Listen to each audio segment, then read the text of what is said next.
So here goes. Good people, how you start and how you finish really determines a lot. And I'm happy to be moderating this panel that I was really pushing to do at the tail end because, of course, being an MC, I have to do a bit of background. But I'm happy that I listened to each and every one of you keenly, just like the audience did, and penned a few questions or a few interventions. Anita, yours was on, yes, you've moved abroad, and you touched the glass ceiling, because the conversation with my friends is that you can only go so far in London. And once you get to our corporate title, then you're like, okay, now I'm director. Can I go for senior director? And it's not possible because the corporate culture just is not favorable, for Kenyans who are in the UK. Just demystify that, and maybe you're up for a promotion next year, who knows? Amen to that. So that's a very good question, because as you start or as you move, there are certain things you've been taught based on your culture, how you communicate, how you carry yourself, what you know, how you communicate. So when you move abroad, the biggest thing or the biggest lesson you learn is the need to, one, ask for a promotion. So when I first moved to the UK, I worked in the same position for 2 years. In Deloitte, in East Africa, you get promoted every year. So that was something very different for me. So what I didn't know is you actually have to ask. So 2 years, and no one tells you actually have to ask, right? So you just have to figure it out. And I was the first black person as well in my team, so that didn't help. So how do we navigate, or what is a ceiling or career ceiling? I think there are a lot of factors. So one of them being where you work. So working with bigger organizations, I think, is better if you want to go a step further within your career. Because, like, for example, London Stock Exchange Group is a global company in over 70 countries. What does that mean? You'll find literally everyone. There's no one in my team. I think we are only 2 British people. The rest are from all over the world. So this means it's almost a fair playing ground. What you'll need to do is work a bit harder than your white colleagues. That's definitely, you'll have to do that. But I think there are certain things you'll have to change. For example, how you carry yourself, how you communicate. If you'll need to upskill, try and push yourself to be in those networks and circles that will enable you to progress. So it's not, the lining, the silver glass is there, but you need to find a way to maneuver. And I think networking is the greatest asset you'll ever had. Like, you know how people say your network is your net worth? That's very true, because a lot of jobs, even within London, are based on referrals. So this means that if you go for events that have, for example, if I want to be the head of my team, if I go for events that have a head of audit, for example, the more I contribute, the more they think I know a lot. Whether I know a lot or not is something else. But I think packaging yourself and being in those circles, plus your experience, and of course you'll have to do a lot of work, can propel you to go a bit further. So let's just break away from saying that there's a glass ceiling and there can't be anything better than this. Like I said earlier, what I learned is Kenyans know a lot more and they work a lot harder than our counterparts in the UK. So you have more potential, more skill. It's just about how you package yourself and how you present yourself. How you package and how you present yourselves. Please note any question you have for Anita. I'll come to you. Martin, you've traveled from Oxford. You've gone all the way to Rongai. You enjoy your ugali samaki. And then you realize, okay, well, there's nothing more to this. So have you ever thought that if it's not the kind of quality you're expecting, is going back an option to Oxford? Interesting question, because I think that has been lingering in my head. And one of the things I intentionally left was my visa to expire. The Home Office, the university department kept reaching out to me to renew my visa, but I was like, I'm curious, I want to go and see how it is at home. I didn't reply that to them. I eventually told them a few weeks ago that I'm staying in Kenya until I finish my research before I can communicate on what next. Now, having stayed here, I've taught for 1 semester in Multimedia University, and I've also been interacting with a lot of friends. I've met a number of people. I think up to now, I still feel like a foreigner to a big extent, because I'm used to systems that work. It's so interesting because I was used to multimedia. That's why I went to school, and it used to work well for me. But now, lots of things do not work. Like I gave examples of projectors, even clean classrooms, just giving students enabling environment. My plan, eventually, I want to just be back here and I want to be back in those classrooms because I think I give a larger impact there. But I've been thinking about going back in May. One, first of all, I need to defend my thesis. But number two, to still continue answering this question that I've been asking myself, what next? Because it's one thing that I've been grappling with myself and with my mentors. And I must say, up to now, I still do not have a solid answer. Sorry. So it's still up in the air for now. We'll come back to that. I now want to bring in Samantha. Hold on to that thought. Yours is hot, very hot, because it's touching on finances.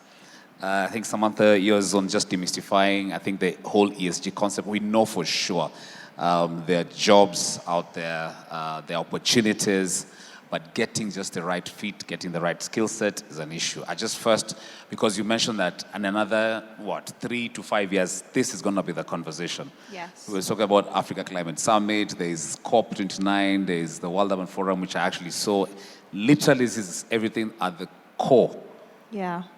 But now I'm talking about upskilling, particularly for our Kenyan and Ugandan brothers and sisters, for instance. Yes, it also depends on which letter of ESG you want to specialize in, because there's some environmental trainings that you can do, whether it's carbon counting or creating proposals or educating your supply chain on specific things. In terms of the S and the G, there is no actual qualification that you need.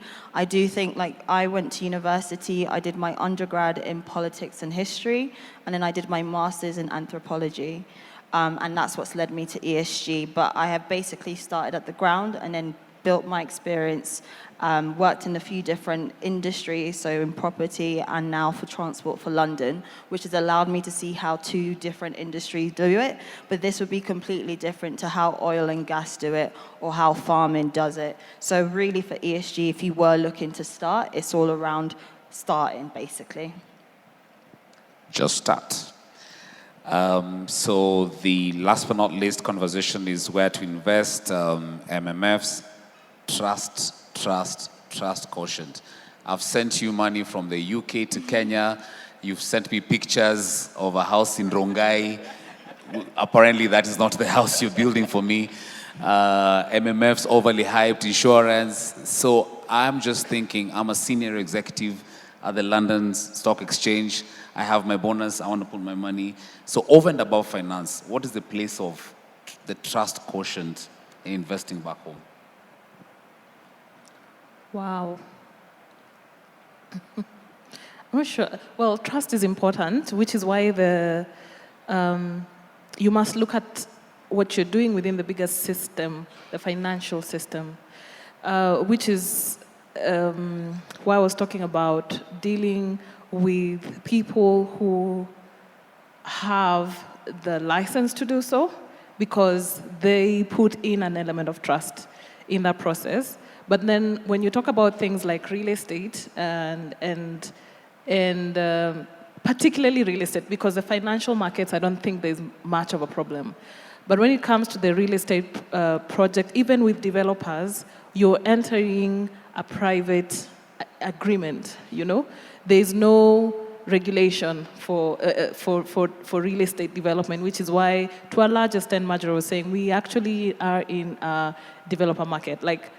So from that point, I think that's where the trust element would be really, really necessary.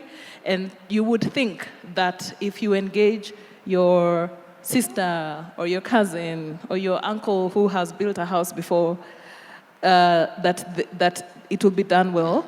But I think that's where we go wrong to a great extent. I think I can't speak so much to that because it would depend to how well you know this person and how much you want them to do that. In my personal, and again, this is a personal experience, I think it's good to go and work with somebody who has a proven track record of doing this thing.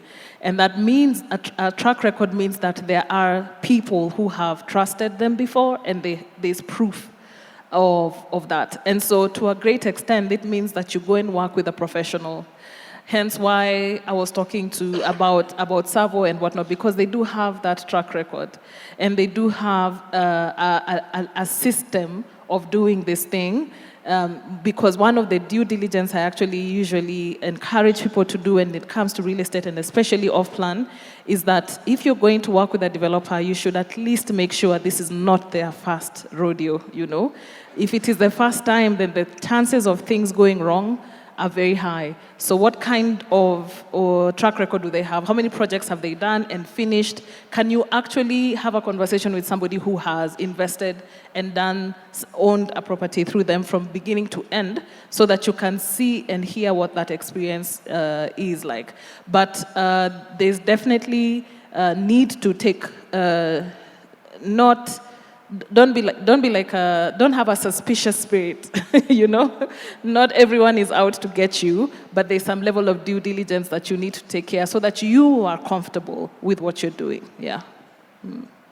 Thank you, Juliet. Ladies and gentlemen, that's just a teaser into some of the key highlights that we had from the different speakers. Joram is my good friend. Joram was a former chief of staff at Twiga Foods, very knowledgeable individual there. As the regional director of the Chief of Staff Association, I am directing you to ask a question or to say something. Over to you. I think I want to say a big thank you to the various speakers we've had today. And one of my biggest takeaways at the moment is the fact that our PhD fellows say that in Africa we are building rhinos and not necessarily unicorns, which is very true. Most startup founders always go out trying to build unicorns, and the truth of the matter is that not all startups can turn out to be unicorns. So that's our one very big takeaway. And then on the ESG front, I'm very happy with how I've always tried to make sense of what ESG entails. And for some reason, at the very start, I used to think it is about all this work stuff, but she's really been articulate. And I think in my entrepreneurial journey, I'll be looking forward to implementing some of the ESG parameters that have been called out. So thanks everyone, and really happy to be here. Thanks, Joram. Forgive me, I know how to pay you back. Innocent? Wow, okay. I'll just ask a very political question, yeah? Why, I mean, both Kenyans locally and Kenyans in diaspora don't invest in startups. No matter how much we want to suggest that there could be trust, there could be profits, at times it just doesn't exist. You know, you're going into building, whatever it is. You can imagine, assuming I was Elon Musk and I'm building Tesla and I'm trying to sell to Martin that, you know, one day we'll have electric cars. So no matter how much trust there is, no matter how much essence of profit, it just doesn't exist. What motivation can we, as the guys helping these startups build, give to both Kenyans locally and Kenyans in diaspora to take the risk to invest in startups? Good evening, everyone. My name is Moses. I come from the tourism sector in the country, and I've really listened keenly to all speakers, and I feel I just have one unified question, because I wanted to also direct it to Ken, but I feel it's a question that both of you, either of you can answer. Like, right now, both the private sector in tourism and the government through the Kenya Tourism Board. And also last month I was in Uganda. So there's the Uganda Tourism Board. We as the two countries, we are trying to build synergies into complementing each destinations into selling our different offerings, which is a very good thing. But now we are all looking at how we are able to come and utilize the diaspora people, both Kenyans or Africans in diaspora, to preach the message of selling destination Kenya. Sorry, I'll be biased on this. I'll talk more about Kenya, but more or less like Uganda, because we are looking at tourist arrival by nationalities globally. A country like China has about over 12 million tourists globally, but we only managed to get like 80,000 come to Kenya. UK is the fourth market for Kenya, just after Tanzania. Uganda is the second, of course, and US is leading. But even in the numbers that we are having, we have about 200,000, 240,000 tourists that are coming to Kenya. And we are doing an analysis to reasons why we're not able to tap in even like 20% of that number is simply because of marketing. And now as a country, we're so focusing on utilizing the diaspora representatives. How can we really use you guys to preach the message of even having your colleagues, people within your communities and circles to come and experience what we have to offer in Africa? And lastly, how can you generally use our spaces in terms of where Kennedy is based? Because we've always been so much on this media thing, they will always come and show the bad part of Africa. Sorry, I'll call it that, because many times we'll hear so very bad, to sorry stories about Africa, yet we have all this beauty to yet to be exploited by the international market. So how can you utilize that space to really preach the travel to Africa or travel to Kenya as a key premier travel destination? Thank you. Thanks, Moses. I know for sure Samantha will answer that. Being a business tourist, not that you're in the tourism stakeholder space, but you're a tourist, you can tell us. I know for sure Kenya and Uganda are actually partners. I know Air Uganda flies directly from Kampala to Mombasa, which I think was a fantastic milestone, and just showing that, hey, you know what, we can, combine that wildlife beach offering, and if there's a lot more to look forward to, I think you can, and how your experience has been, basically, All right, next table, please. First of all, thank you so much for presenting and also at the same time sharing your insights. Even though I haven't yet, I'd say I haven't yet started up a company per se, but I'd have a few questions in terms of I think it's Lydia, right? Sorry, the lady on the far right. Anita, sorry about that. Anita, yes, I have a few questions, and you mentioned about, in terms of attracting, pretty much, let's say, stakeholders per se, and those who you really want to pursue further in your career. How you mentioned about presenting yourself. Is it possible, you might further give out some tips, or in terms of even not only someone who's looking forward to develop their career, but also in terms of whenever you approach to someone, is there some aspects that maybe someone would really love to see that can be attractive to them? Thanks, Fiona, for answering that. And as you do, I challenged the ex-University of Sheffield engineer on the strength of the alumni network. I know some of us have done degrees and gone to the UK to study, and I know those of us who've done degrees in the UK coming back home.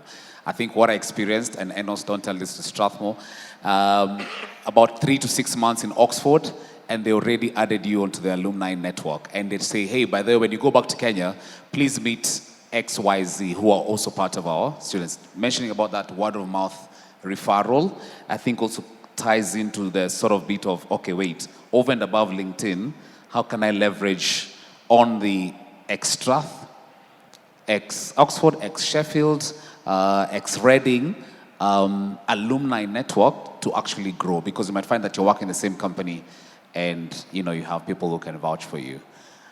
So thanks, it was great sharing with you. I hope for sure, don't worry, I mean, if you don't want to ask a question, I'll volunteer you. Hope, please say something. I actually had a question. This was to Anita. I think you talked about bias, especially when building like global careers and the bias you face as a Black person. And so the question is, how do you navigate that in the politics? You can't take away your Blackness, so how do you navigate that? Thank you. My question goes to Martin. You said that you've studied in Oxford and come back to Kenya to lecture.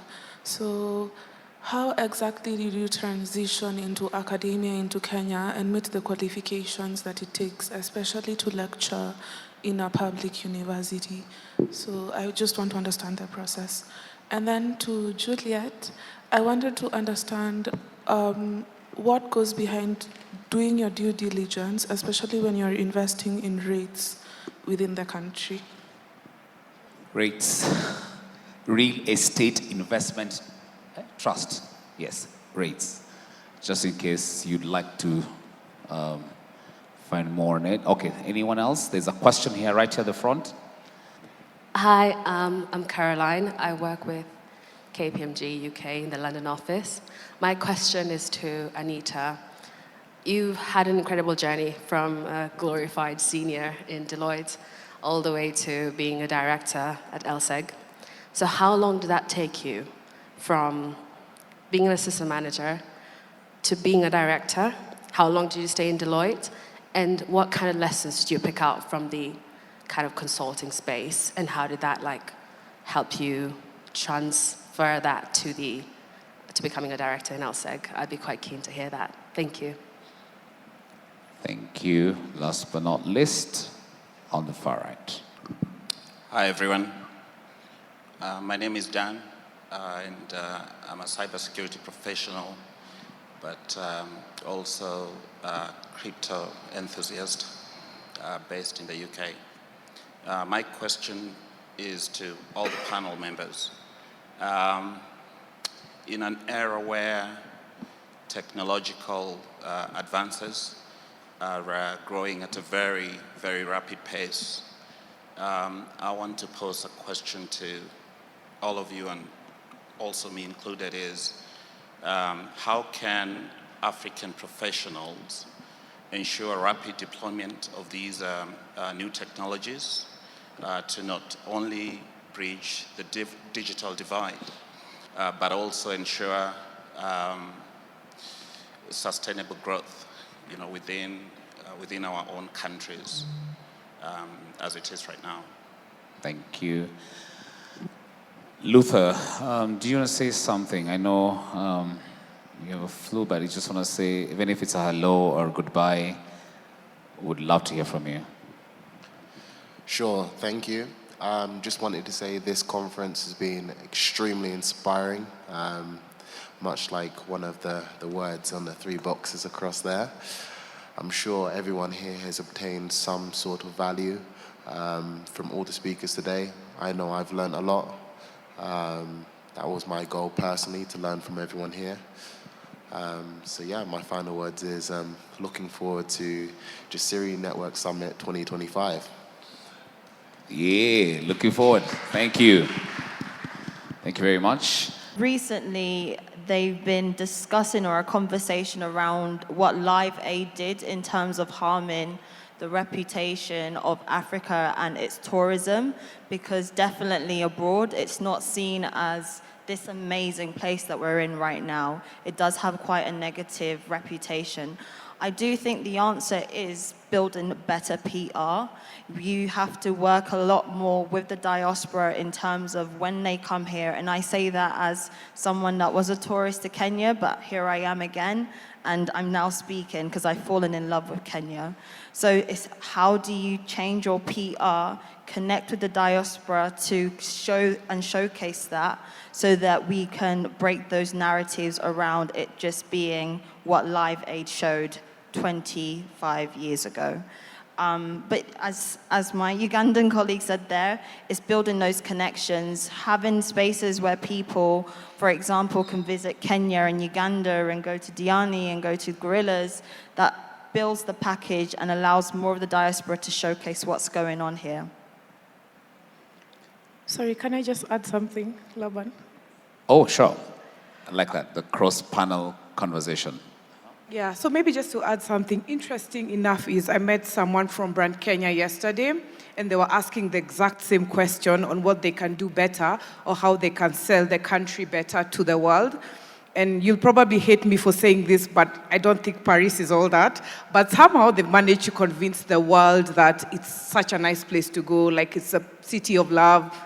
I just think it's the Eiffel Tower, but again, that's just my personal opinion. But I guess there's a need, for me what I see is there's a need to highlight authentic and unique experiences that are very unique to Africa. And you may do this by probably working on your storytelling. So how do you tell the story about Africa? What are the misconceptions that we need to change, which is something she's highlighted and spoken about? Or even just using like social media, like you need to run campaigns that show how beautiful Africa is. Because if I even pose a question out there on what do people know about Kenya, it's likely the beach or safari. But Kenya actually has a desert that people don't talk about. We don't know how to get there. We were discussing about the desert yesterday, and there's an actual road to get there. Did you know that? So you need to work on how you market, how you PR, how you tell your story, and also just tapping into the networks that are formed within the diaspora. Something to consider. Absolutely. Samantha, any closing remarks? No, I've already been sold and I'm now an honorary Kenyan, so it can definitely work. Thank you. Please give a round of applause, please, to Samantha. Welcoming on board Kenyan Ugandan. So a big shout out to My Tech Story Africa. Alice Kajenjo was doing a podcast. Thank you so much for all the great work. You have a burning question. Okay, take the mic, please. Then I'll come to you. There's a mic. Please pass the mic to her. Okay. Let's hold for you so that I move to Juliet.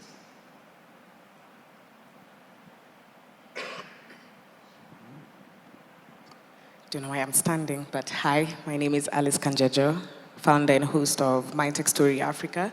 I just wanted to add a slight comment just to add on to what the speakers are saying and what my colleague here was talking about, storytelling and telling African stories. I purposefully called my brand My Tech Story Africa because I wanted to highlight tech narratives and people who are doing exceptional things, like in this room. So in the same breath, I would love to welcome some of you, or as many of you as possible, to come onto the platform, be a guest on the podcast, tell people about what you're doing, inspire more Africans out there to take a leap of faith in whatever that they're pursuing. And should you want to connect with me after, feel free, but I would love to feature more of these stories and highlight what's happening across the continent. Absolutely. Thank you very much. I would want Wandera still. I know you're taking notes, but I'll come to you, Juliet. Juliet, on rates. You had a question on rates. What was that one about? Investing in startups. In startups. Over to you. Yes. Let me start with the rates because I think that's pretty straightforward. The good thing about rates is that they are not, it's not the same as doing an individual real estate investment because rates actually fall within the financial markets. That means that the companies that offer rate product are actually also regulated by the Capital Markets Authority. So when you identify, okay, there are not that many actually. There are only like 3. I think a recent one was licensed this year. So the only 3 companies that actually offer rates as an investment option, and it's because they are regulated and licensed, then the due diligence is reduced because ideally CMA has done the due diligence on our behalf. So that's different from working with a developer, because a developer is a private. It's a private agreement, but the rates is actually a financial markets product. So it's very similar to how you choose an MMF, very similar, because it is the way it functions is really like a unit trust. You invest, you're putting money in a fund, the fund is investing in real estate, and then you get the returns based on whether it was a development rate or an income rate, then it determines when you're able to get the returns. As startups, yes. So, wow. I want to look at it as, I assume the question you're asking was as individuals, as Kenyans, local and in diaspora as well, how do we encourage people to actually invest as individuals in startups? I think it's really a cultural problem and an education problem as well. I did business school in Chicago a few years back, and I realized that the startup environment is really encouraged. I don't know, well, this was just my exposure, but I would think also generally speaking in the US market is that there's an awareness and an understanding that investing in startups does not equal return, immediate return, and a lot of individuals would invest in a startup that they know will fail just because of the lessons that they're going to learn from that experience. So to get this mindset in Kenyans is very difficult, because Kenyans invest and they want the returns today. To tell them that, that's not how a startup would work. You probably would have to wait a couple of years to get all your returns back, or any return back, is a knowledge gap, but also a cultural gap, like just startup culture, I think. Investment, from the investment space, but not really from the creating of the startup itself. But in terms of to get people to put in money in a startup, then you have to educate in terms of how exactly do the returns happen. And I feel it's the same problem that we experience with the stock market as well, because there's just a little lack of understanding about how it works and how I'm able to make my money back. But the thing that I think is working well is the creation of individuals interested in investing in startups, like angel networks, which we have an active one in Kenya. So if people are interested and they're curious, because really investing in a startup is an alternative investment to real estate, just like the financial markets, then it can be put on the same point of comparison to just understand the investment in itself and how does it help me as an individual, because I have an investment goal that I'm trying to do. So even as a startup, then speaking that language and looking at it from the investor, like my goal is to make money back. So what kind of a surety can you give me, or even in terms of educating me, in terms of when I can expect that? I think that's part of what would bridge that gap to encourage investment in startups, Wow. Any closing remark, by the way, Juliet? Yeah, come and invest in Kenya. Yeah. There's lots of opportunities. Our market is really growing in terms of options. We are such a young market, and we are always going to be experiencing new opportunities, especially of what to invest in and how to access investment. So I think there's only, good stuff ahead, for lack of better words. Yeah. Yes, come invest in Kenya. By the way, Juliet Odhiambo is ex-investment bank at Stanchart, so tried and tested. So please give her all your monies. Martin Wafula, I think you also have a lot on your plate. So over to you. Yeah, one of the questions that directly came to me was on the transition and qualifications to go and teach in universities in Kenya. Kenya has a deficit of PhDs. That's why most of our university lecturers, you just need a master's degree to lecture. And even with that, universities are struggling to get people to teach. And you get to situations where you have like someone teaching 5 courses, which means quality sometimes is affected, and then there's very little research, yet universities are supposed to be centers of research.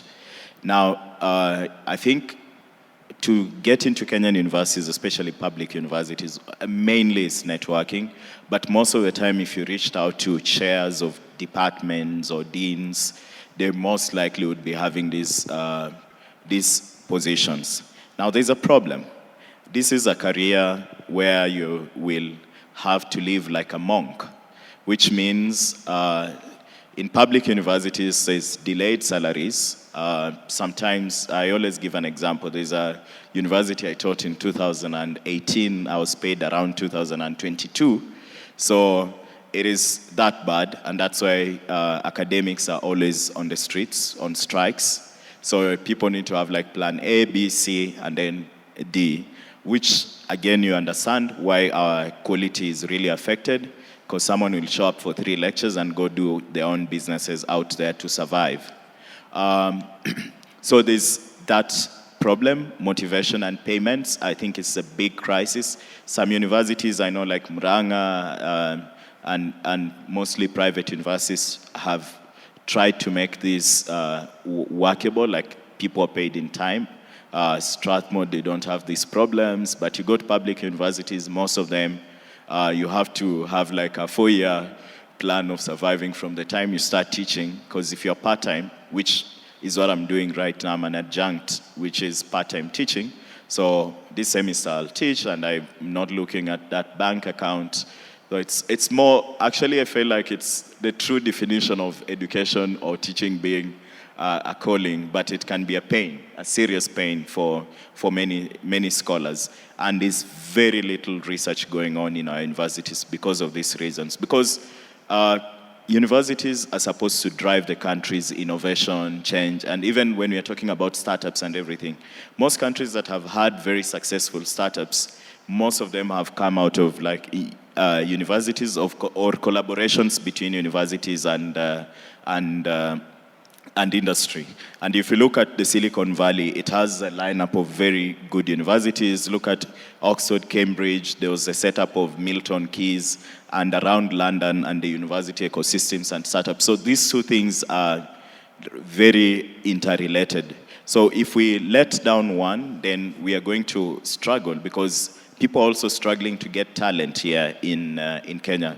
Last week I was in Strathmore for an e-mobility event.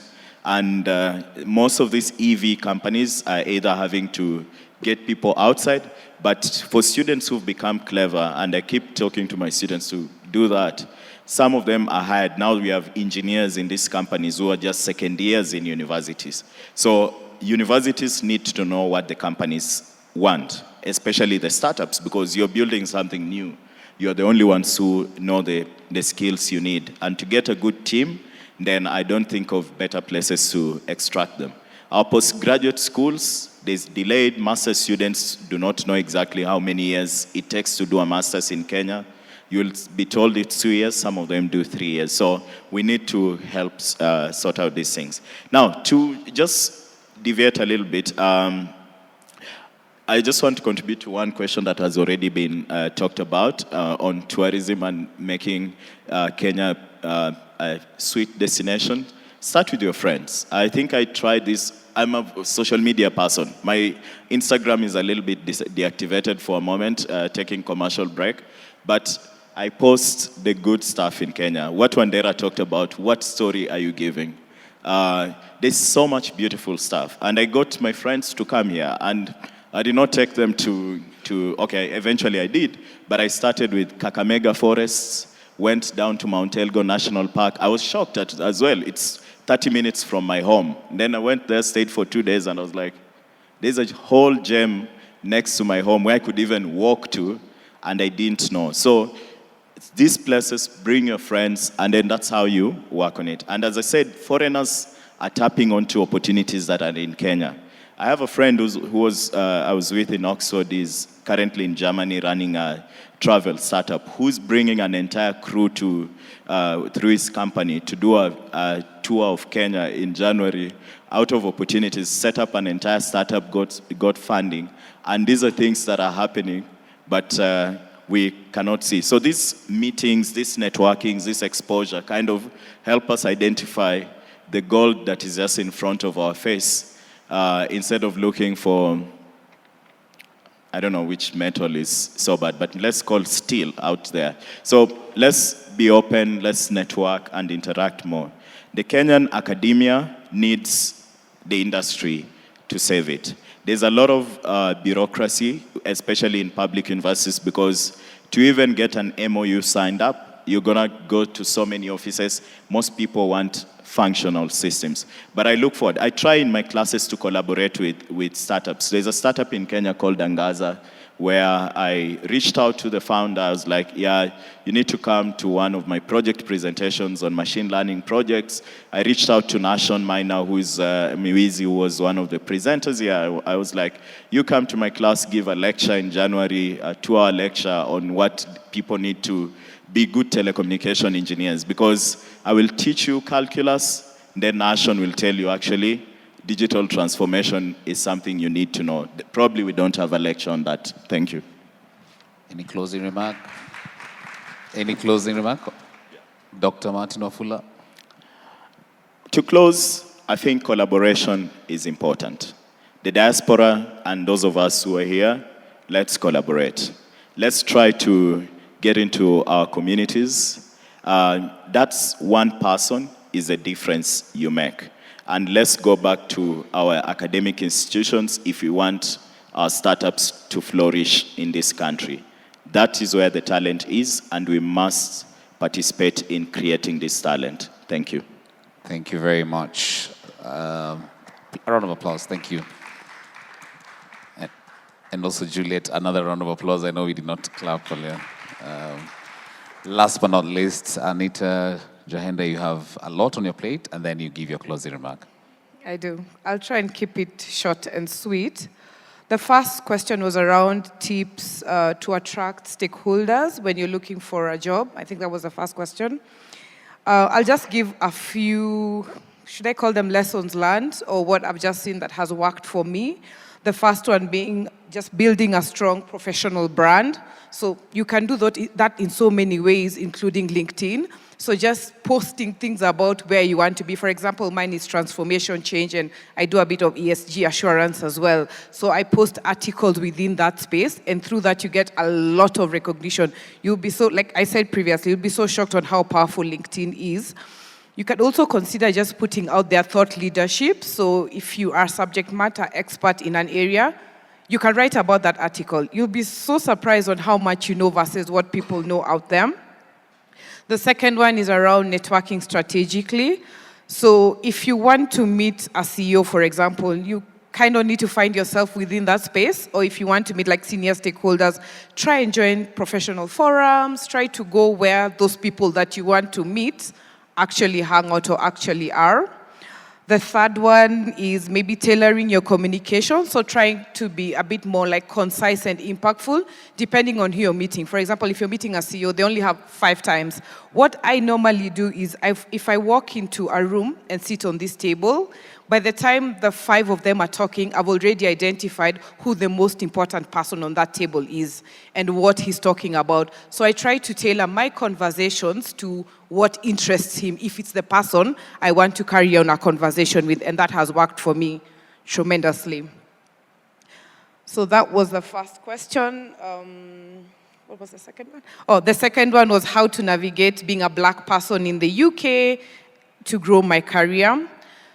So what I've done over the years, it was a bit difficult initially because I didn't know anyone and I was like the first Black person in my team. But over time, I've been able to build a very strong network. I shoot a lot of my shots on LinkedIn. I actually got a mentor from LinkedIn. She was a director at KPMG and she was so brilliant at showing me what I need to work on, how I can get where I want to go, how I can get funding for my startup. She was such a good spot for me. And it was just something as simple as sending her a DM on LinkedIn and asking her, hi, I'm trying to do this. Do you mind being my mentor? And she said yes. So it's just about doing that. I think mentors really work, and getting a sponsor where you work, because sponsors technically root for you. If you are to get promoted, you'll need a sponsor to help you with that. And then also seeking out diverse and inclusive workspaces. So as you apply for jobs, I think you need to do a bit of research on the company. As we all know, there's a lot of like ESG, and diversity and inclusion is one of the areas that companies are trying to work on. So just look at the numbers, it makes a difference. And then just being resilient and very professional. Of course, as you work within those spaces, you'll need to overcome a lot of like bias and microaggression. It just comes by virtue of some people don't actually know it's a microaggression. Some people don't even know that it's a bias, an unconscious bias basically. So you need to work through that. And I'll tell you a little story that was very uncomfortable for me. So in one of the companies I worked for, I traveled for work. So I traveled with this person from Britain. And we had gone to India for work, and he had never been to a country where people haggle.